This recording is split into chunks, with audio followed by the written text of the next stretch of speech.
all for being here. I know you could have been doing something else right now. And so I really appreciate you showing up to work for democracy in another way. So welcome to our webinar. We want to begin our time together in a good way by acknowledging that wherever we're Zooming from today, we are all on occupied homelands of Indigenous people. Here in Whatcom County, we're on the ancestral homelands of the Coast Salish people who've lived here throughout time immemorial in the San Juan Islands, North Cascades watershed. So please join me with remembering with respect and gratitude that our Indigenous people who lived here before us. Here it's the Lummi Nation and the Nooksat tribe, and they have cared and protected for these lands for many generations. We acknowledge that there have been atrocities and that racism is still alive and well. We hope here at our work with Cascade Cooperatives is that we can work together as good neighbors here in Whatcom County and learn from the tribal representatives and start to develop a relationship and working together towards cooperative development. There were some Lummi representatives that were signed up tonight, and I think that they haven't been able to sign in for this webinar. So regardless, we do hope to develop relationships in cooperative development, and we acknowledge the work that they have done over these recent generations to develop government to government relationships with our state and city, and their resilience and tenacity is just amazing that they are still able to reach out a hand and make bridges. And so we hope that it will be the beginning of something new and different and better to work together towards a local economic system that's different than the past. So thank you all again for being here. I'm going to encourage you, if you want, in the chat to name the names of the Indigenous people that you're sitting on the land where you are right now, to recognize who was here before us. So I'd like to now introduce the moderator of our webinar, Deborah Craig. Deborah has worked in the cooperative world since the 1980s. She started at our community food co-op here and is currently supporting many emerging and existing cooperatives in the Pacific Northwest through her work with the Olympia, Washington-based Northwest Cooperative Development Centers. So Deborah, thanks so much for moderating, and turn it over. Okay. Thanks, Joanna. So hello to all of you, and welcome to our webinar this evening, The Age of Co-Opportunity. Their mission is successful like to, or things have changed, which have created different problems. Okay, maybe you could mute. That's just like housing, looking at it in detail. It's like, okay, what are we doing now? Maybe someone could mute. All right, thanks a lot. Okay. So welcome to our webinar. Thank you for joining us instead of the debate. So this webinar is sponsored by Cascade Cooperatives, and we are Whatcom County's network of cooperative businesses, and we're excited to bring these three speakers to you tonight. So we have now muted participants for the presentation, and we'd like to ask you to use the chat room to post any questions that you have, and then we'll get to them at the very end of the presentation. So just go ahead and put your questions in there, and we'll get to them at the end. We will be recording the session tonight, and you'll be able to access this recording and other follow-up information on our website, which is www.cascadecooperatives.coop. Again, that's www.cascadecooperatives.coop. So Cascade Cooperatives was formed in 2016 with the intent of bringing our cooperative businesses together and to support our local co-op economy. We currently have 11 cooperatives in our network, some as old as 50 years, like our community food co-op, 50 years old, and some as new as just a couple of years old. For example, Cooperativa Tierra y Libertad, a worker-owned agricultural cooperative. So each October, Cascade Cooperatives has been sponsoring some type of event for Co-op Month. And this year, we've been inspired by the work of cooperators around the US that have engaged in local, city, and county governments to support cooperative development. To date, I believe there are 10 cities across the US that have secured some type of municipal support to develop new worker co-ops or to start like a revolving loan fund or assist with co-op conversions. So converting a traditional business to a cooperative. So tonight, we've chosen to highlight 2 cities who have been very successful in this, and that's Madison, Wisconsin, and Berkeley, California. So let me introduce our speakers. From Madison, Wisconsin, we have Charity Schmidt from the University of Wisconsin Center for Cooperatives. Charity coordinates the City of Madison's funded initiative to form worker cooperatives that address income inequality and racial disparities by creating living wage and sustainable jobs. And then also from Madison, we have Rebecca Kimball, an alder for Madison, Wisconsin District 18, and a longtime member of Union Cab Cooperative in Madison, and an all-around co-op enthusiast. So welcome. And to represent the city of Berkeley, we have Yassi Eskander, an attorney with the Sustainable Economies Law Center, who will talk about the work that she and others did to lead the campaign that established groundbreaking worker cooperative development policies in Berkeley.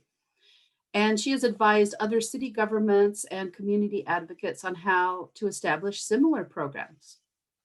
And so with that, I am going to turn it over to our first speaker. I believe that is Charity. Hi, thank you. So I'll share my screen and get started.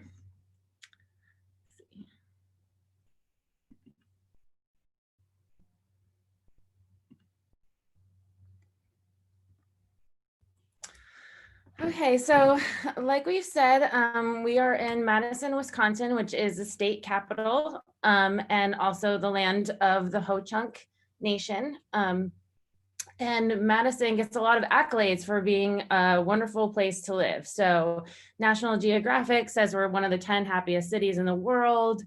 We're the 5th best city for young professionals, says Forbes magazine. We're one of the best cities in the country for biking. We have great tasting water. So Madison is really gets a lot of credit for being a great place to live.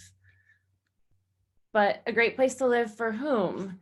So as the early conversations started around creating an initiative, a municipally supported initiative to form worker co-ops or to support the co-op ecosystem in Madison, there was also 2 reports that came out that really highlighted our racial and economic disparities and how severe they were. So I'm going to just talk briefly about those 2 reports. This one is Race to Equity. So that really highlighted the fact that Black people in Dane County, where Madison resides, are 5.5 times more likely than to whites to be unemployed. 75% of the county's Black children live in poverty, compared to 5% of white children.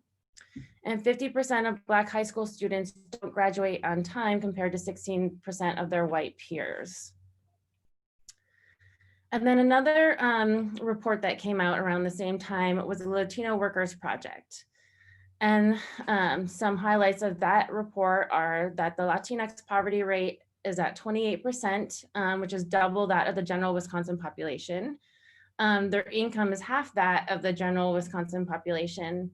And 43% of Latinx in Dane County experience wage theft, 28% report work-based discrimination, 20% reported workplace injury or sickness. And of those who reported workplace injuries or sickness, of course, 25% of these workers did not report those for fear of being fired. So again, as the same conversations we're having around a cooperative initiative, this really showed that we needed to do something to create democratic workplaces, ones that would pay better living wages, and also not commit labor violations, right? So the city of Madison really realized and started with the foundation of knowing that for Madison to prosper, the city really needs to connect the goals of economic growth with the goals of economic equity. And so it actually became, so the cooperative initiative really became part of the city's broad, long-term strategic economic plan. So I won't get into detail too much of that, but I just wanted to highlight this because this is really important that's incorporated into the city's vision of a better Madison. And so part of their first strategy is to support small businesses, promote new businesses, and cultivate diverse business startups. And worker cooperatives are a very specific tool in that work for the city of Madison. So now I'll turn it over to Rebecca for a little bit to do some very basic co-op 101. We like to make sure that everybody just has the same starting point in case there are people on the webinar that aren't as familiar with co-ops. Thanks, Charity. Hi, everyone. It's nice to be with you tonight on this. It's really rainy and stormy here in Madison. So just building a little bit off of what Charity said, and Deborah's introduction to me, she called me an overall co-op enthusiast, and I'm just a lifer. I'm, in the year 2000 when I got my job at Union Cab, I just fell head over heels in love with the concept of co-op, the practice of worker co-ops, and I spent a couple years just learning everything about them and getting really engaged. And around 2014, 2015, when I ran for city council, I ran for council really with this idea that the city, our municipalities, are basically huge co-ops. We're a cooperative of people who have needs to be met, and we have an organization that is city government that is organized to meet those needs. And why couldn't we run our city government more like a cooperative? So that's basically, the platform I ran on, including promoting this worker co-op development program that our mayor had said that he was going to support. And so as a worker cooperator for then 15 years, I thought, well, I could either complain about how they're doing it wrong, or I could run for office and help it happen correctly. And I only thought to do that because of my experience, because of what Union Cab taught me, what the co-op movement taught me, which is, don't sit around and complain, do something, organize people and do something. So that's how I personally came to this. And let's just talk a little bit about what a cooperative is. It's a business that is democratically owned and controlled by the people who use or produce its services. That means one person, one vote, and or one person, one share, depending on the kind of co-op. Members who use the co-op own their co-op because they finance it in a variety of ways. Members democratically control their co-op by exercising the voting rights that come with membership. And members benefit from the cooperative based on their use of the co-op or based on their labor contribution. Next slide. So the really the heart of cooperative enterprise, whatever cooperative enterprise, are these 7 co-op principles that have been adopted internationally by the International Cooperative Association and its members. And they really are the things that make cooperatives so special and different within, our current capitalist economy, because, profit is not one of them. But they are voluntary and open membership, democratic member control, member economic participation, autonomy and independence, education and training, cooperation among cooperatives, and concern for community. So this whole wheel of values, ideally works together to wrap around a community and build the solutions to meet the problems they're facing.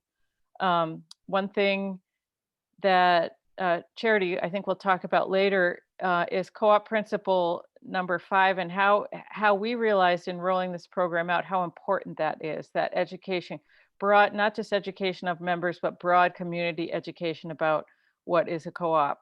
In my opinion, you can't have enough of that. And the co-op principle number 6, cooperation among cooperatives, that is the way that we actually build a movement. That's the way we build solidarity economy, is by building value chains and actual trade networks of co-ops. And that, to me, is what makes the cooperative movement and cooperative businesses so special, not just because they're interesting ways to organize an enterprise, but because of our shared values, we can work together and really transform our communities if we're all coming together on that basis. Next slide.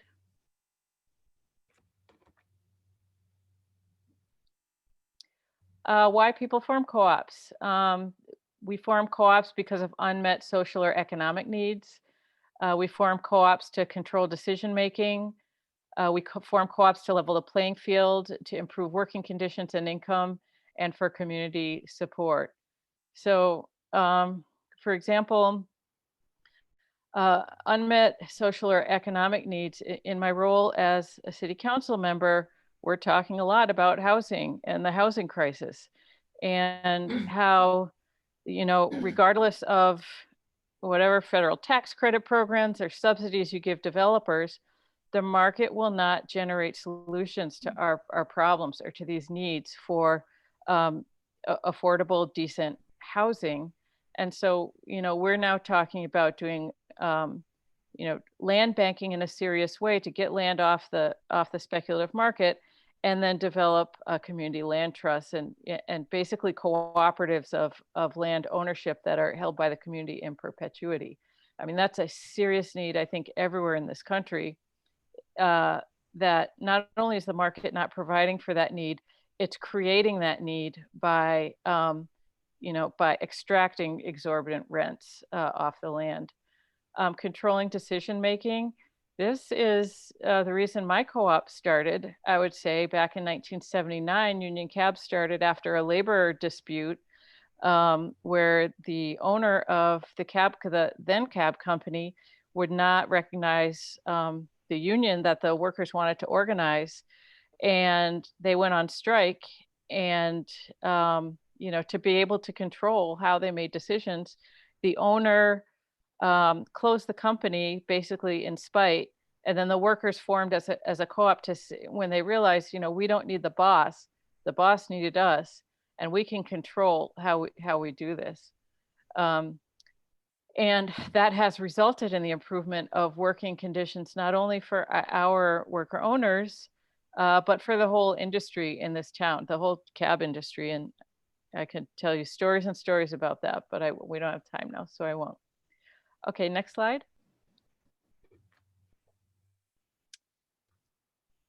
So cooperative advantages, resilience during a recession. For example, during the 2009 crisis, Isthmus Engineering, which is an engineering worker cooperative in Madison, they shared layoffs and hour reductions and accepted work at lower profit rates, but they didn't have to fire anyone. We, my co-op did that this spring too, when the pandemic hit, and we, you can imagine, we basically shut down to almost a skeleton crew, but we figured out ways to keep everyone, maintain everyone's membership, even those who are really vulnerable with their health and can't work right now. Whereas other companies, will just fire people. So we have, that's again, that control and decision making. We can collectively decide how we want to both share the pain and share the benefits of life, in a business together. Next.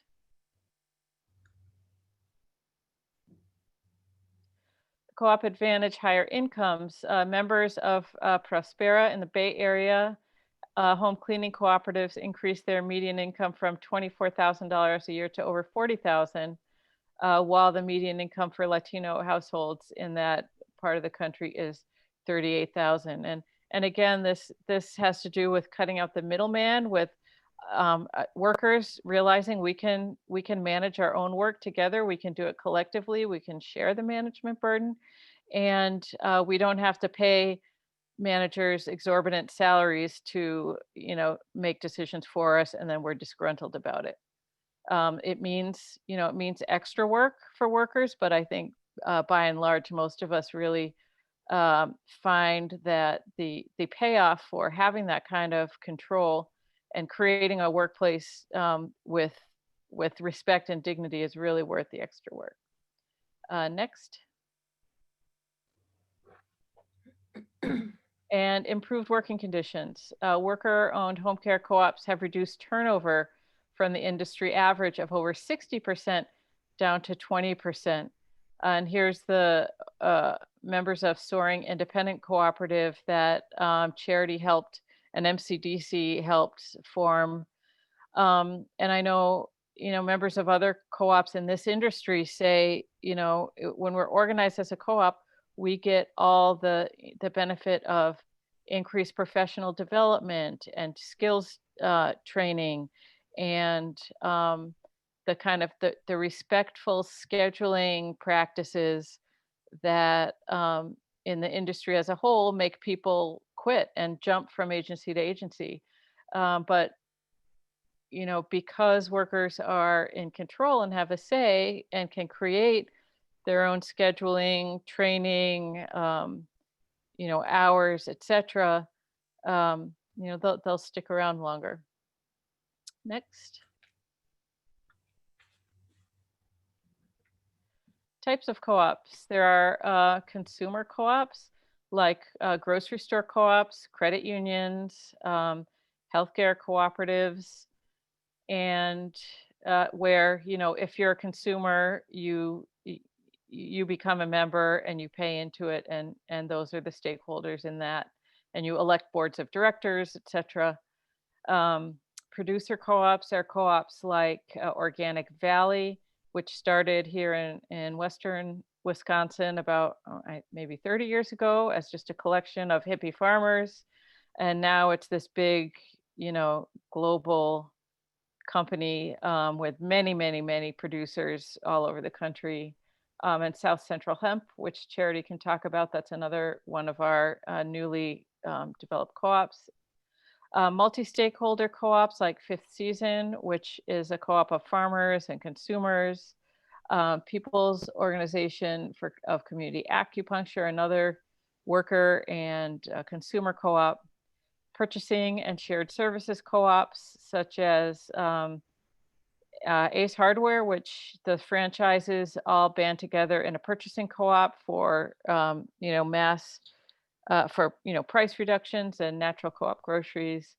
Worker co-ops such as mine, Union Cab, where it's the workers who democratically own and manage the business. So the Madison project is based specifically on worker cooperatives. Okay, next slide.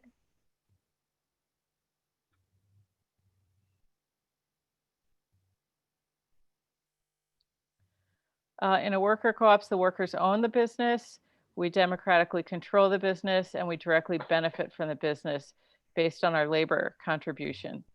We also democratically share in, in the pain. So, we have in our history given ourselves pay cuts.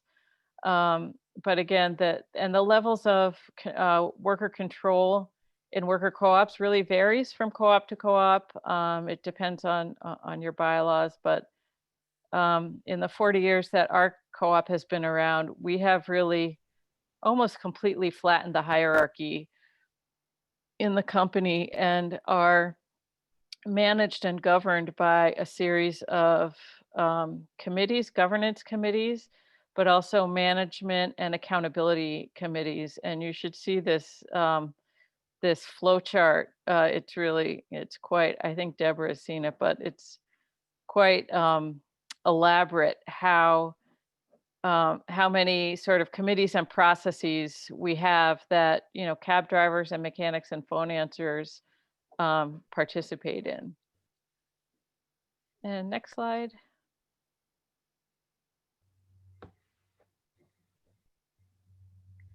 So the worker co-ops in Madison here's an assortment of them. And in the top right, you see this logo for MadWork, which is the Association of Madison Worker Co-ops. We're organized as a co-op. We're also a 501c3, a nonprofit cooperative of cooperatives.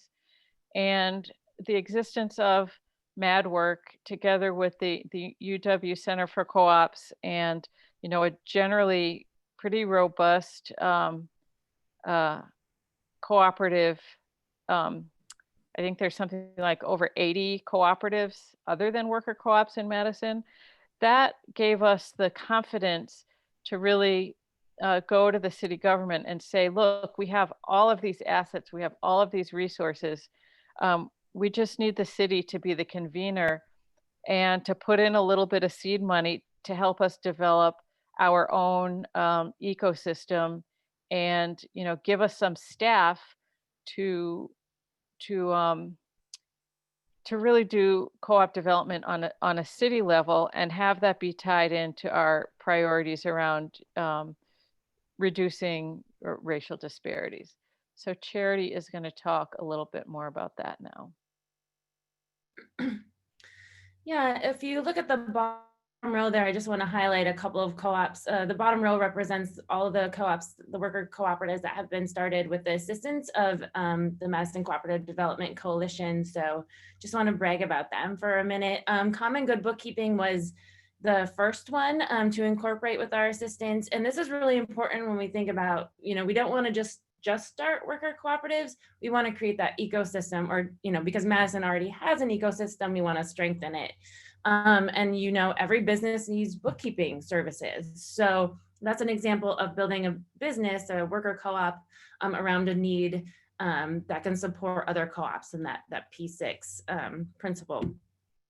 Raíces para el Cambio, or Roots for Change, was incubated here by Centro Hispano, which is an amazing community partner that serves the Latinx community here in Madison and Dane County.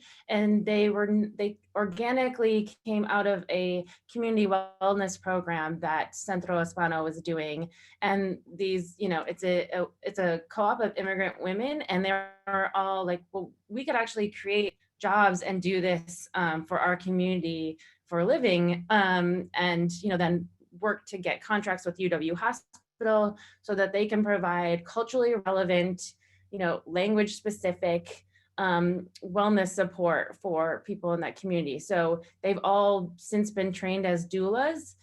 So that's one of the services that they offer. So just think about how important that culturally relevant opportunity is for the people that they can serve. Soaring Independent Co-op, you saw a picture of them earlier on. That is a Black woman-led home care cooperative. And they are also working with one of our other community partners, Northside Planning Council, to start a childcare co-op, because they said really early in the process that we can't have secure employment if we don't have secure and accessible childcare. And so, we're building that model out to work directly with the home care co-op. And that's, again, just how we try to support projects that will support other projects. Nina Collective is a group of women who do racial equity training and consultation. So they're a great addition, and then our co-ops are using them to do training specific to their co-op. And then Get It Right Educators Cooperative is a co-op of educators and school staff that started a public charter school, and they'll be contracting with that, and they hope to expand in the future. And then there's a lot of other projects we have in the mix we can talk more about maybe in the question and answer period. I know I want to move on, but one example, like in the next week or so, the Madison Cannabis Cooperative should be incorporating, and that is a great example of we built their CBD processing co-op, and they will source with the South Central Hemp Cooperative that my coworkers at the UW Center for Cooperatives help to start. And so think about how we build that equity along the supply chain. And that's a really important way to strengthen that ecosystem. We're also working with a restaurant and Matcha, which is, going back to Rebecca's highlighting of how important and the crisis in housing right now, that they will serve and try to create every year a new housing cooperative, and then, train them in the democracy it takes, and also coordinate the maintenance and stuff of houses. So I just wanted to highlight and brag about our co-ops for a minute.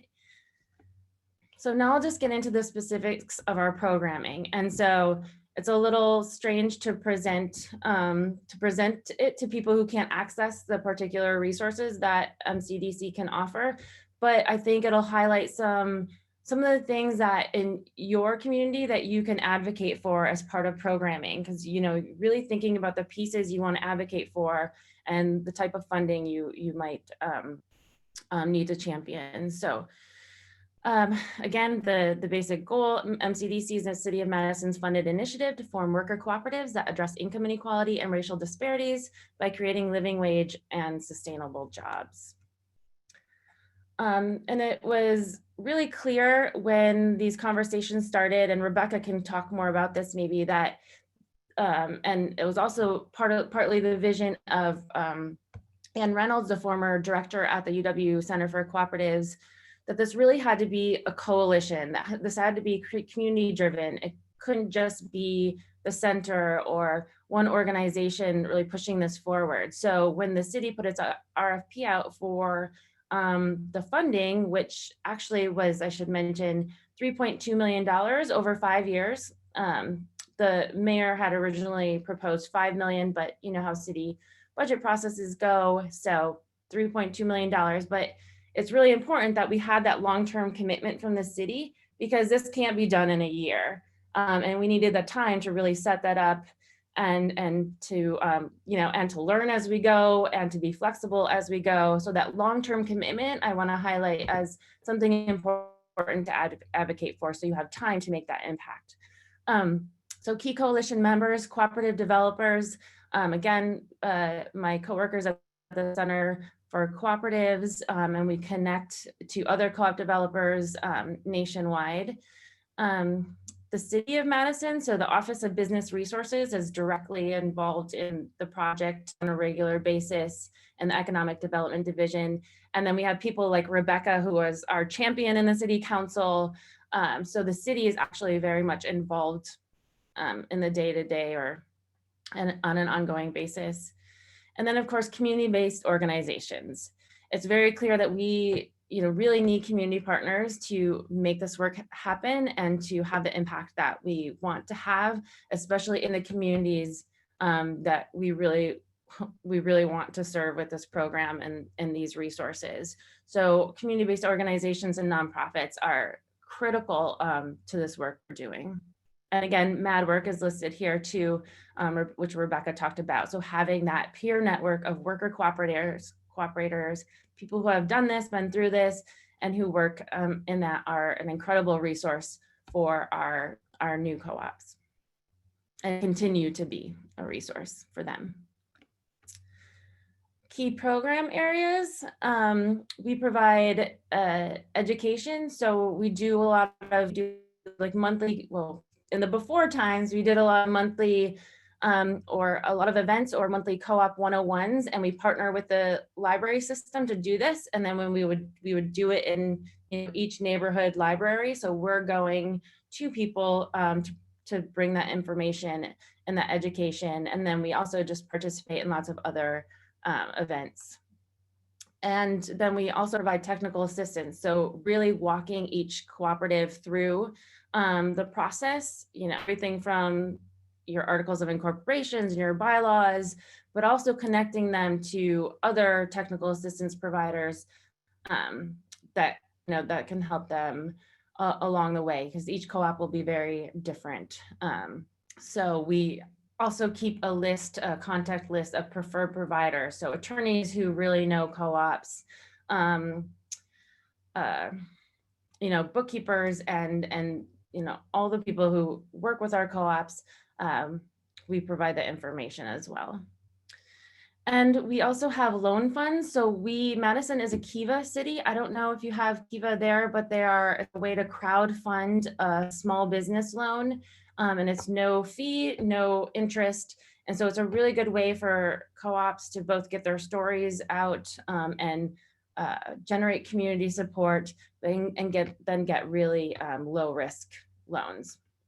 And we also have a revolving loan fund for bigger amounts for loans, and it looks a little bit more like a traditional bank or credit union would provide, but with less interest, longer time to pay it back. So it's still more generous, and that will be a revolving loans fund, so that will always be there. And that's available to our new co-ops, but also to existing co-ops. For example, Union Cab, they provide in our community this really important service for transportation for people who don't otherwise have access to it, and through their paratransit vans. And so with the loss of federal support to carry on that program, and then being hit with rideshare companies like Uber and Lyft, they really needed to up their fleet of paratransit vehicles so they could continue that really important function that they play. And so they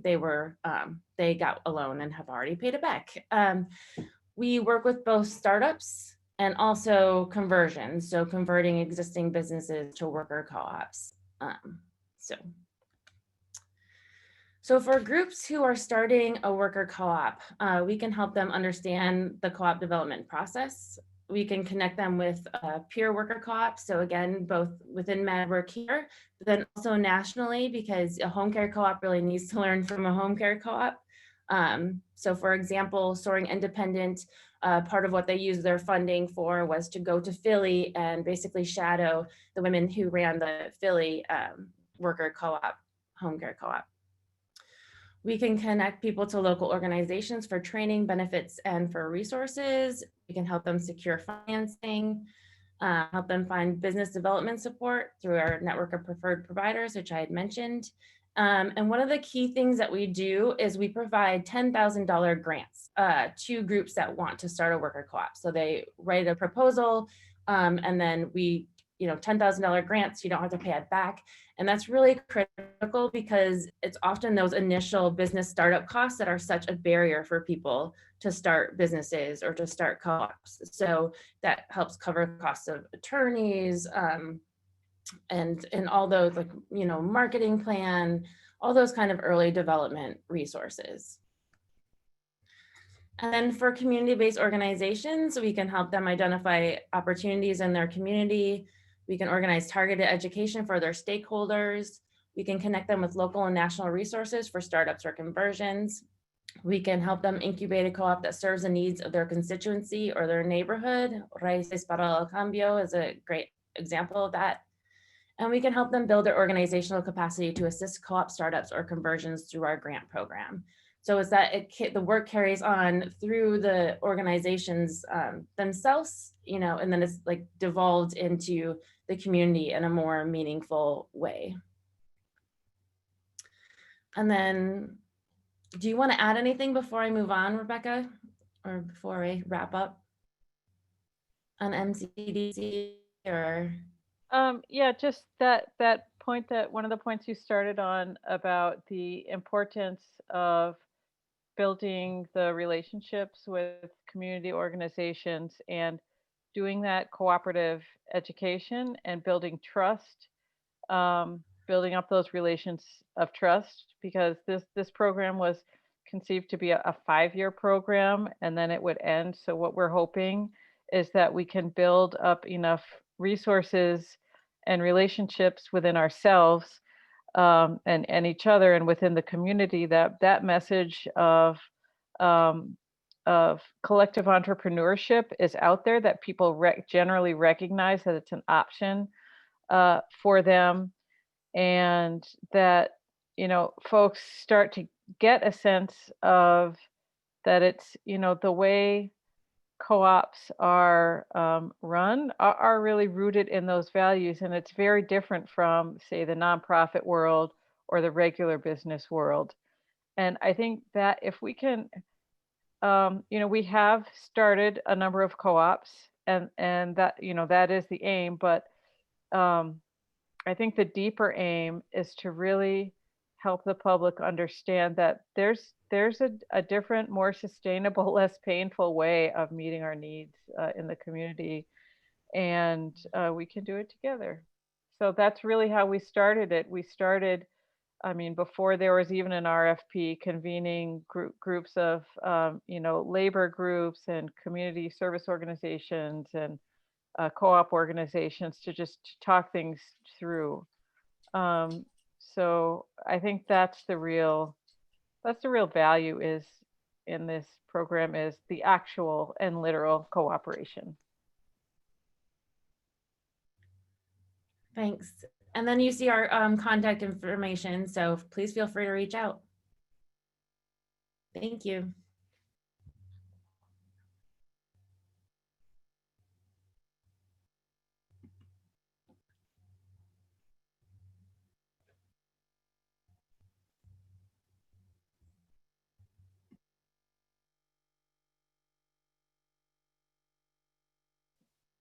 All right. Are folks seeing my screen now? Okay, great. Let me go back. Good evening, everyone. Thank you for being here late on a Thursday evening. And especially thank you to Midwesterners who are here even later on a Thursday evening. Appreciate it. And thank you for having me. My name is Yasi Iskandari. I'm an attorney and policy director at the Sustainable Economies Law Center. And I'm very excited to be talking to you all tonight because I have spent a good deal of time on this campaign in Berkeley, and I'm really proud of the successes that we've had here. At a glance, what we've done in the city of Berkeley is, one, launch a legacy business outreach program, basically reaching out to every business that is 20 years or older in the city of Berkeley to make sure that they, first of all, have a succession plan and also consider cooperative conversion as part of their planning. We have received $100,000 investment from the city in technical assistance for co-op conversions and startups. That's dwarfed by what Madison has accomplished, but at least it's a starting place. And I really do believe that this is an iterative, long-term process, and we're showing what we can do with that money right now. We're using it for legal support, for education, for feasibility studies and whatnot. We also have a revolving loan fund in the city of Berkeley. In fact, it existed before, but now we've amended it so that the funds can actually be used for co-op conversions, which is, we're pretty sure, is one of very few, if not, revolving loan funds in the country that allows that. We also eliminated the personal guarantee issue, which is a huge barrier, as Charity was mentioning. The revolving loan fund in Madison operates similarly to traditional funding, but in this case, our revolving loan fund is wildly different, and we are hoping that it will set a precedent for other revolving loan funds across the country. In fact, the federal agency, the Economic Development Administration, has approved this model that gets rid of the personal guarantee and replaces it with a loan panel. So if folks are interested in talking more about that, we can talk about it in the Q&A section. And a preferential procurement policy is in gray here because it doesn't exist quite yet. Unfortunately, we were on track for 2020 adoption, but that all got sidelined with COVID, like most things in our lives have gotten sidelined. But I'm hopeful that at some point down the line, when the city has a chance to breathe and focus on other things, we'll come back to that. So why cooperatives? Charity and Rebecca did a great job talking about this, so I won't belabor the point. But I do want to mention that when I talk about co-ops, particularly the work we've done in Berkeley, sometimes I get sort of skepticism saying, well, oh, that's hippie, that's crunchy, oh, it could only happen in California, it could only happen in Berkeley. Well, clearly that's not true, right? Of course, the city of Berkeley has a great deal of local history with cooperatives. It's a rich history of activism. They're concerned about preserving their unique local character and promoting, of course, localism and the multiplier effect of dollars circulating in their economy. These are things that many other cities would also be excited about. And as we know from seeing cities across the country of various forms, large, small, progressive or otherwise, there's broad appeal and there's broad applicability here. The other thing is that preserving small businesses is a national issue. As you may have heard, there's something called a silver tsunami. I put some emojis here. And this is a very scary thing that was actually threatening us for quite some time. And even pre-COVID, the majority of small businesses in this country that are privately held and have employees are actually owned by baby boomers. And most of those do not have succession plans. And so this was a really scary issue and was actually a primary motivator for the city of Berkeley, particularly their economic development department, to sort of perk up, take note, and start acting. And we provided co-ops as one of the solutions. Again, another national issue, closing the racial wealth gap. This is something that our society more and more is recognizing: systemic racism, institutional racism, and is realizing that economic injustice is a huge part of that.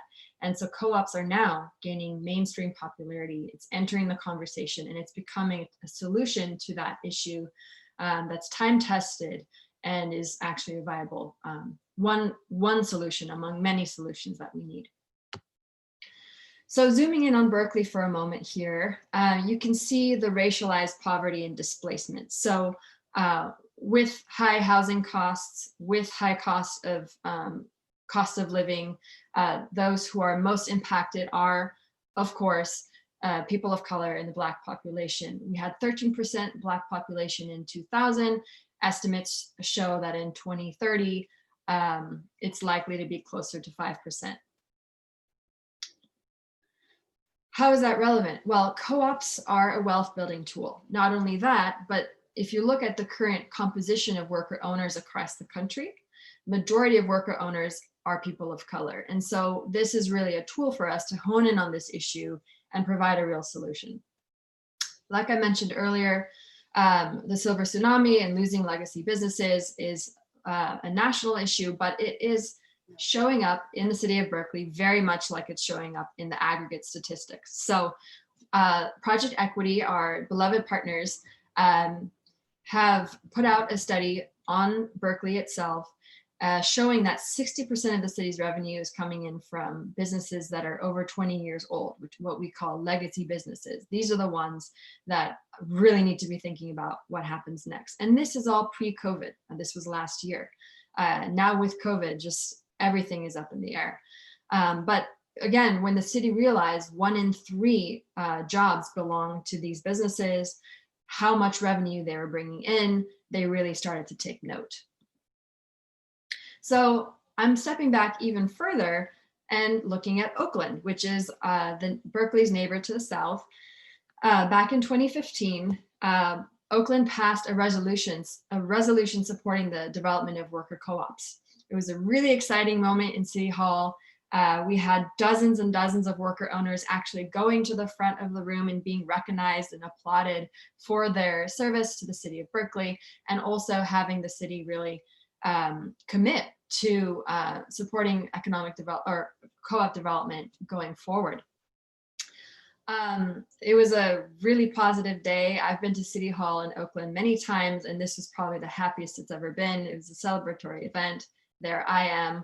Unfortunately, nothing happened in Oakland eventually, but Berkeley took note. As soon as we held that, had that resolution passed in Oakland, Berkeley picked it up almost verbatim and passed a resolution the following February.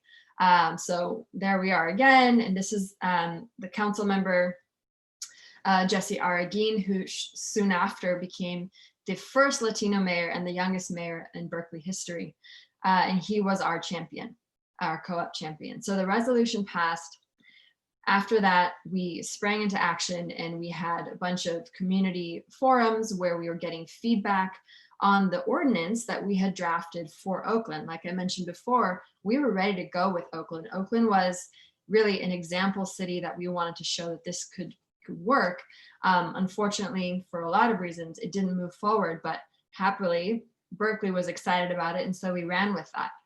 We engaged over the period of 2 years. I trained worker owners in the city of Berkeley to engage and understand the policymaking process and how to advocate. So really grassroots effort, lobbying council, and then of course, building relationships with city staff. I can't emphasize enough how important it is to talk to the people who are going to be charged with implementation efforts. Even if you get something passed at City Hall, that's not enough. That might not go anywhere. You have to make sure that in our case, the Office of Economic Development staff knew what co-ops were, cared about it, and actually were excited about working with us and implementing these programs. So fast forward until fall 2018, we actually got the Office of Economic Development to put out an RFP, and Project Equity was thankfully able to take it. And they did a great outreach effort and some feasibility studies for businesses. And that all culminated in grand success in 2019, where the city agreed to commit to all of the sort of co-op development initiatives, and also committed the funding to make it happen. And now we're in the implementation phase where the city, or Sustainable Economies Law Center, me and some others at the Law Center, and Project Equity are actually rolling out the legal support services, the business advice services, the education and training that's necessary. And again, this was not a solo effort. There was a ton of grassroots support. There was a ton of organizing. I was leading the work, but I did not do it alone. It was incredible, my coworkers, and we had all these organizations working with us. So I'm sort of blasting through here because I want to make sure that we have plenty of time for Q&A. This is my last slide, and we can talk more about anything that folks found interesting after this. I wanted to highlight some tips because I know that y'all in Washington are considering how you can maybe adopt some of these models, where your first steps are, what to do, what not to do, and happy to talk more about that. But I highlighted a few that I could think of off the top of my head. One is make sure you're looking at other models. What we did was we sort of scanned the landscape. Of course, we looked at Madison because they were way ahead of us in terms of timing, and they were like a really exciting, $5 million over 5 years. It was really catchy and all of that. Of course, the money ended up coming down a little bit, but it's really important to do this for two reasons. One, because I'm sure you can find cities that are similar to yours, and then you can patch together sort of like a landscape of this is what we can do in our city, right? Every city is different, and you're going to have to customize and you really think, what are the problems you're trying to solve for? What is your community looking for, and how can you meet those needs through cooperatives? But so I'm going to close my window because there's a lot of noise. 1 second.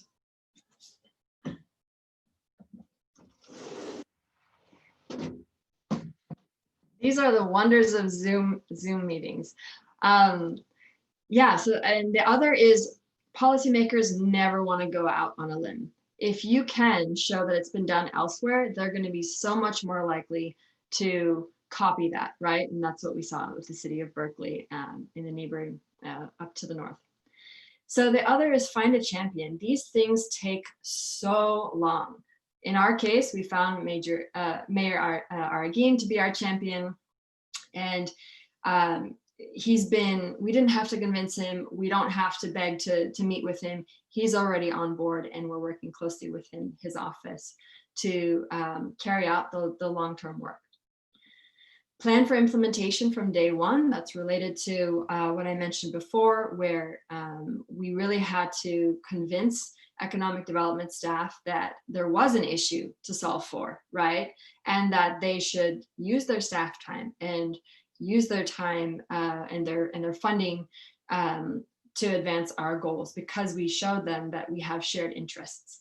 And this was actually, Charity had mentioned that in Madison, they made sure that this was a long-term effort where they had alignment with their long-term economic development goals. It's exactly the same.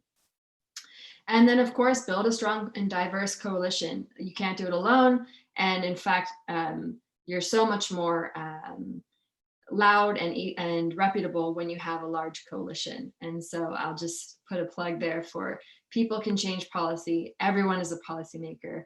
Don't be scared, you can do it. And there's plenty of people who in the community who are happy to help you do this in Washington.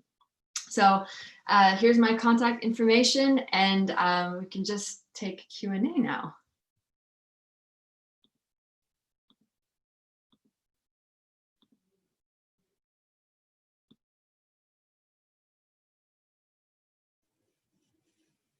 Okay, can everyone hear me? Yeah, so we're going to open it up for questions. So our speakers, get ready. Laura, do you want to see if there are any questions in the chat? Sure, yeah. The first question we got was from Christopher Keeler. His question was, what is the typical relationship between cooperatives and unions?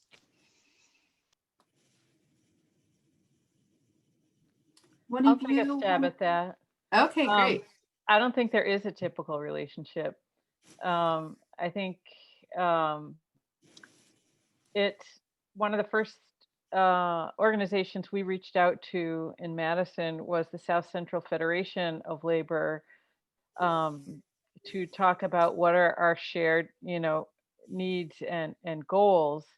And whereas unions were losing membership, and we're looking to build their members, and co-ops are looking to, form enterprises where workers, based on workers' rights and workers' control.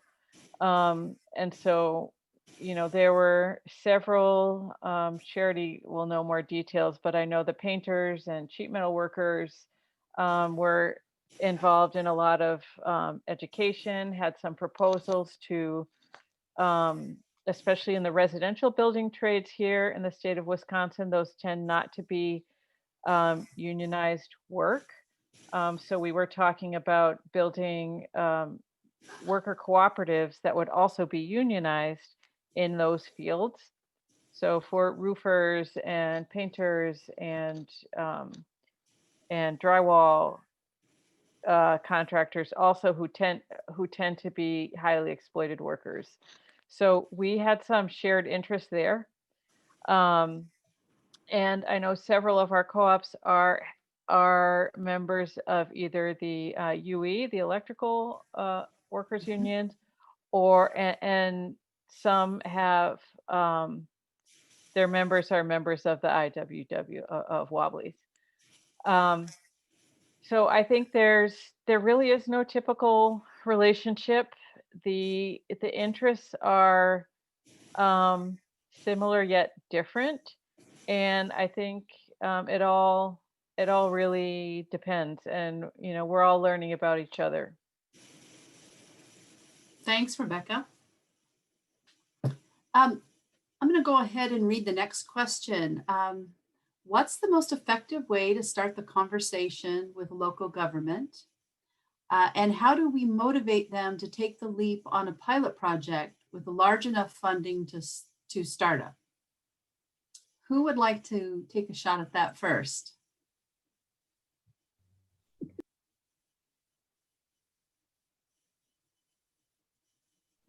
I feel like I have to recuse myself from that question. Okay. I was gonna say he'd be a good person to answer it. How about Yasi? Yasi? Do you have to recuse yourself if it's in a different state, Rebecca? I'd love to hear what you say. Maybe I'll kick it off though. Yeah, I think it depends on who you are, right? So I would say if you're a coalition, bring folks together, figure out who your representatives are, talk to them, bring in folks in their district. So one of the approaches that I really found to be helpful was I created a map of the city of Oakland and the city of Berkeley, showing exactly how many cooperatives and which cooperatives were in each council member's district. And I would take that and say, hey, did you know you have 2 worker co-ops right here under your nose? Did you know they're your constituents? Did you know what services they're providing to your community and your constituents? So there's a lot of different tactics. You could do that. You could, take these studies that have come out. There's a lot of research that's done about co-ops at this point. And you can take that and say, look at the impacts that are going to be happening or have happened in our city. And here's what co-ops could do to solve them. See if there are people who are already aligned with you, right? See if there are folks who are union and labor, pro-labor, and are willing to think about creative strategies going forward. And now with COVID, I should say, I know we're talking about local and regional efforts here, but I'm part of a coalition in the state of California called the Worker-Owned Recovery California Coalition. And we're really thinking about co-ops and co-op conversions, so worker buyouts, as a way for our state to come out of this economic mess as an economic recovery strategy. So I think there's a lot of opportunities right now, right? There's recovery efforts. There's the scary silver tsunami, which has been almost overtaken with scary COVID. There's a lot of ways to show how urgent this is. And I think that's a great place to start. Yeah, I'll build on that just a little bit. So the question, part of the question was, how do we motivate them to take a leap? I think the key is, it is for you to study and figure out what is their already existing motivations. What are they already working on? What are their priorities? And then sort of come at it at that angle in terms of, how a cooperative solution could really be the answer, and probably an answer they hadn't even thought of, because honestly, most people have no idea what a cooperative is, let alone a worker cooperative. So I think that it's a good idea to really study and get to know whatever level of government you're trying to get in with, whether it's municipal or county or state. Really understand how those priorities are being articulated.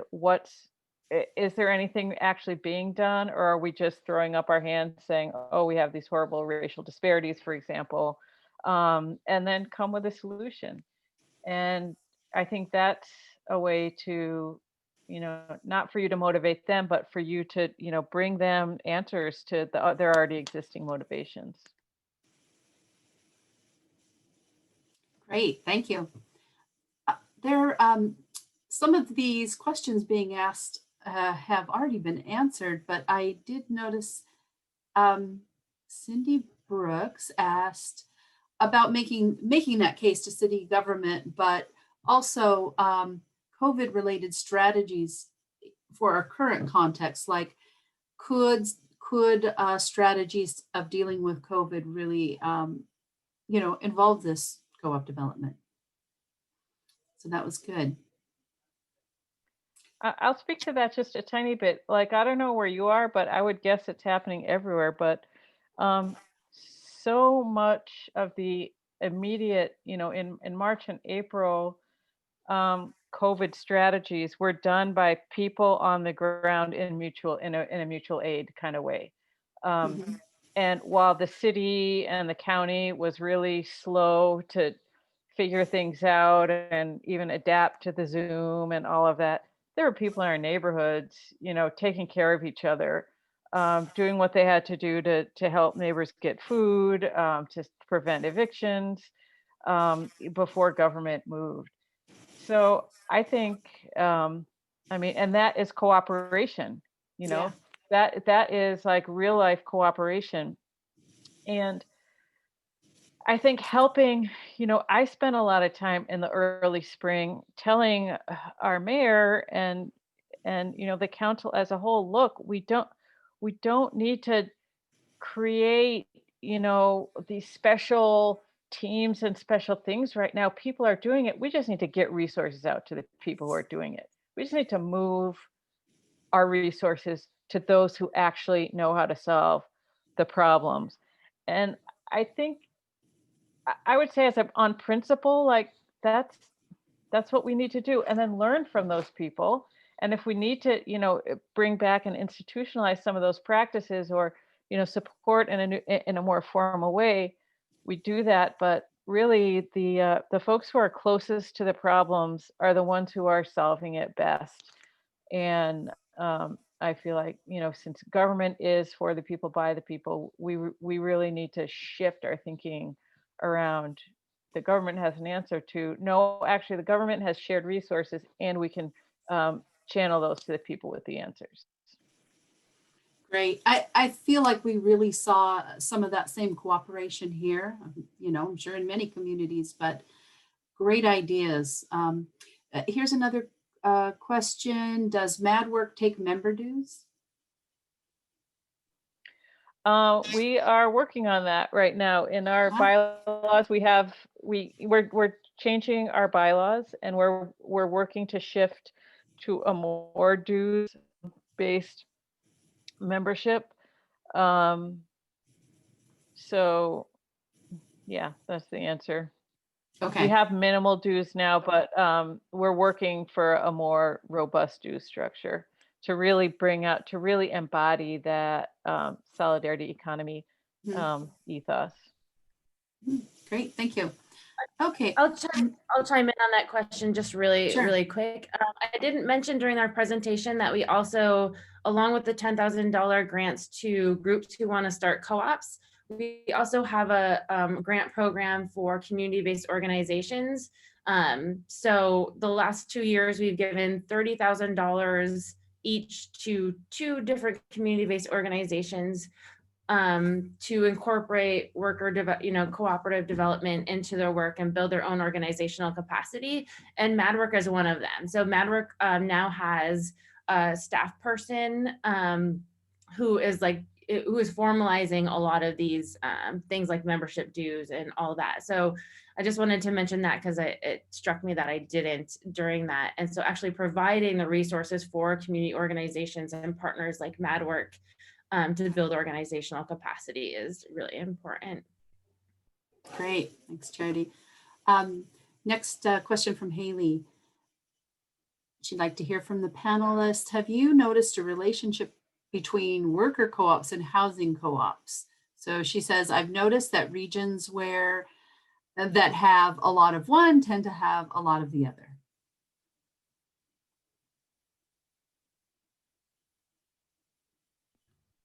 Charity, you're nodding your head, so you have something to say.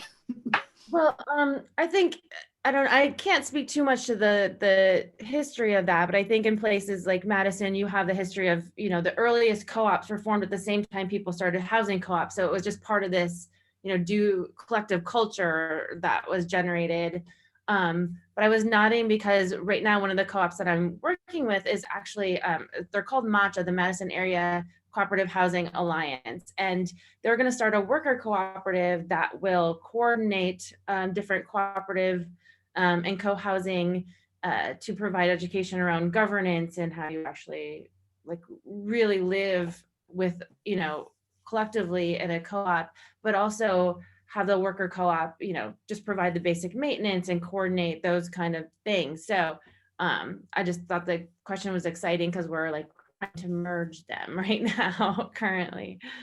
All right, great. Yasi, anything to add to that? Yeah, I would say I feel like, you know, and Rebecca mentioned this before, many people, I don't want to say most, but I'll go ahead and say most people don't know about co-ops still. And I think, you know, in areas where there's one, then folks are more aware of the other. And this is like, it opens people's perspective, just like Rebecca told us her personal story, right? She went from 0 to 60 on co-ops. And it's sort of, I feel like that happens to a lot of people. Start to change the way you think of doing business and think of providing services to your own community. So, but I also think that there's a co-op ecosystem that raises sort of meets the need, and it's sort of like a chicken or egg question. But you know, there's legal services, financial services, business support services, and even this the education and culture and understanding of co-ops as a model, I would say. But just for a moment, I want to go back to the COVID question, because I put in the chat box some links to the Worker-Owned Recovery California's agenda. I think that's a great way to start your argument, start your conversation with folks that you want to convince to start looking at worker co-ops. I would say my major argument right now is, listen, businesses are closing. If you want economic recovery, you better preserve those businesses, because a lot of them are gone for good. At least save the ones that are still open and help them transition into the hands of people who can keep them open down the line. And at the same time, you'll be making business owners out of low-wage workers. So that's, I think, right now our biggest argument, or our most powerful argument, is co-op conversions can bring us out of this crisis. Great, thank you. Let's see. Well, someone asks, can you speak on the forming of those housing co-ops? And Ida, if that's you, if you want to clarify that question, jump on.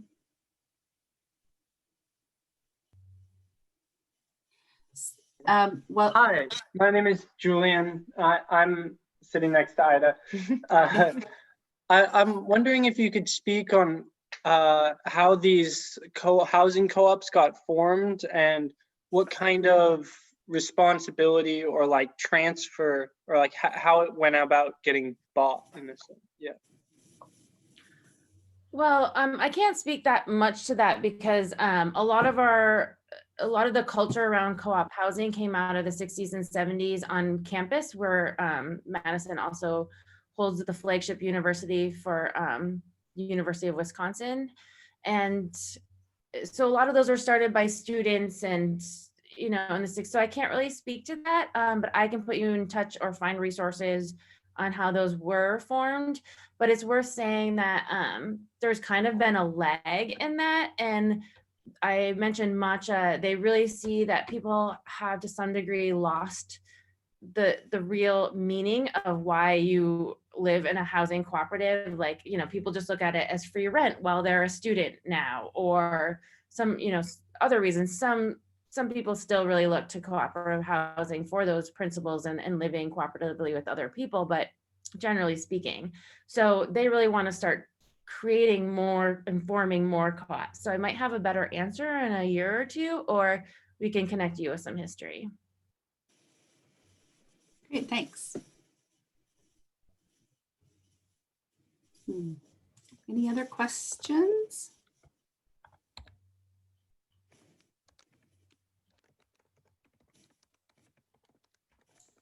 It looks like, Deborah, there's a question from Anna that says, I'm worried that if I approach people to form a cooperative and tell them investment required, pay uncertain, they will think I'm a scam artist. Is there a more credible introduction?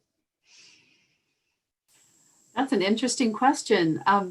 You know, I work in resident-owned communities, conversions to resident-owned communities, and that is definitely something that we deal with.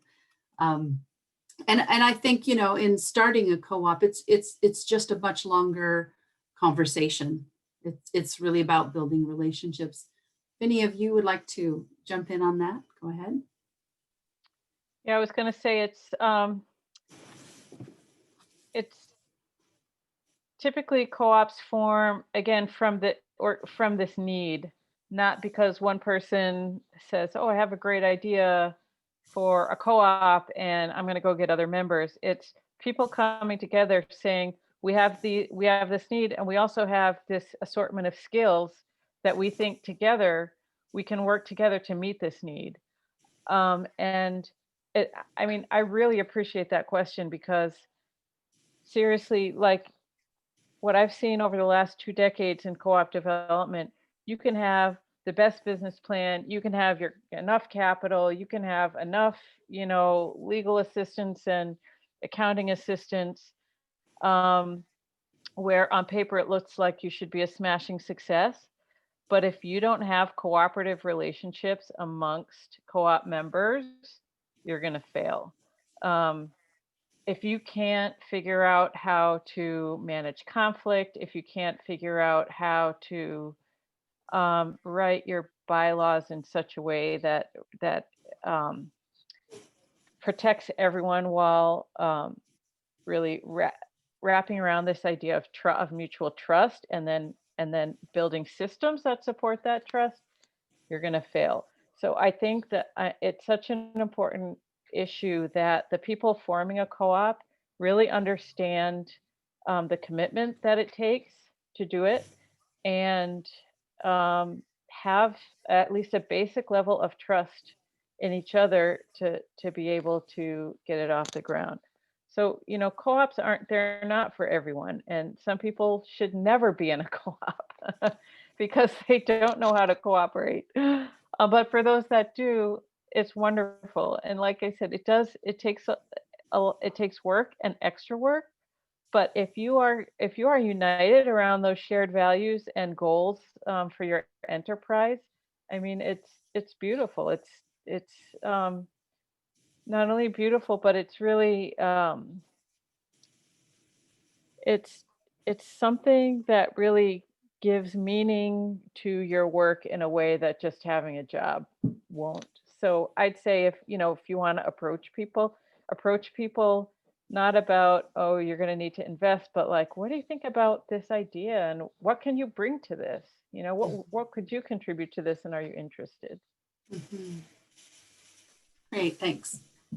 Just a really quick, I have a quick ad for that question. I use examples all the time in conversations and education, looking at other people and how they've done it and their model. Just it shows that, you know, it shows that the vision can be real and it can be realized. So I think just models of other worker cooperatives around the country is super important in those discussions and in education. Great, thank you. I'll add also that I'm the co-chair of the U.S. Federation's Policy and Advocacy Council, and we hold monthly updates calls that are open to the public. The other calls we have are for members only, since they're strategic kind of conversations, but everyone is welcome to join our updates calls, everyone from, you know, government staff all the way through to activists and advocates. So I'll just type in the info in the chat box for you to reach out to my co-chair and join those calls and get that information, because it's, you know, we meet Thursday mornings at 10 a.m. Pacific, and it's a great way to kind of keep your finger on the pulse of all the various things that are happening state, local, and even federal level. There's some really exciting federal stuff happening right now. Well, here's a great question. One of my favorites. Just generally, do you think cooperative democratic participation can generate a larger culture of democracy politically? 100%. because as you know, the founder and spiritual and actual father of the Mondragon cooperatives in Spain, Jose Arizmendiarrieta, said, co-ops aren't about, especially worker co-ops, are economic enterprises that build the cooperative human. So the end point of building these enterprises is to create cooperative people, and that transcends, you know, your business or what you're doing. And I mean, his vision and their vision was really steeped in, you know, notions of solidarity and Catholic social doctrine. But I think absolutely, if you know, if so, we've been talking a lot about policy and getting cities on board with supporting this. And yes, good, but the end point of that is really to transform society. And who transforms societies but the people and the workers? And we do that with our values, and we do that with our practice, with putting our values into practice. And doing that economically is super powerful. And you know, like I said at the beginning, the only reason why I'm on city council at all is because I'm a worker cooperator. And you know, within my first 3 months of being at my co-op, we were going through a serious decision-making process about, we had a paratransit division about, were we going to keep it or axe it? And I was being asked to weigh in on that as a 3-month-old, you know, taxi driver in this co-op. And I could not believe that, like, I think we're about 180 members at the time, from all different walks of life, all different education and non-education backgrounds. And we were all being asked to make this huge decision about a $6 million company, and we made it together. And I think that was an object lesson in real democracy. And the more of those kinds of decisions we participate in, you know, as workers in co-ops, the more we look around and say, hey, you know, our whole lives could be organized like this. Our city can be organized like this. You know, everything we're involved in can be organized like this. So 100%. Thank you, Rebecca. I want to just add a real quick story. As when I was working in a worker co-op, there was an employee there, a member who was an immigrant and had been in the country for quite a long time, was a citizen. And I will never forget the day that she came into the office to say, guess what? I'm going to vote, because I voted in that co-op board election. And so now I know I can do that. And she registered to vote. Oh my gosh, that was a high point for me, for sure. Okay, let's see. If anyone is wanting to ask a question, not using the chat, feel free to go ahead and ask. Because I believe we have asked all the questions in the chat.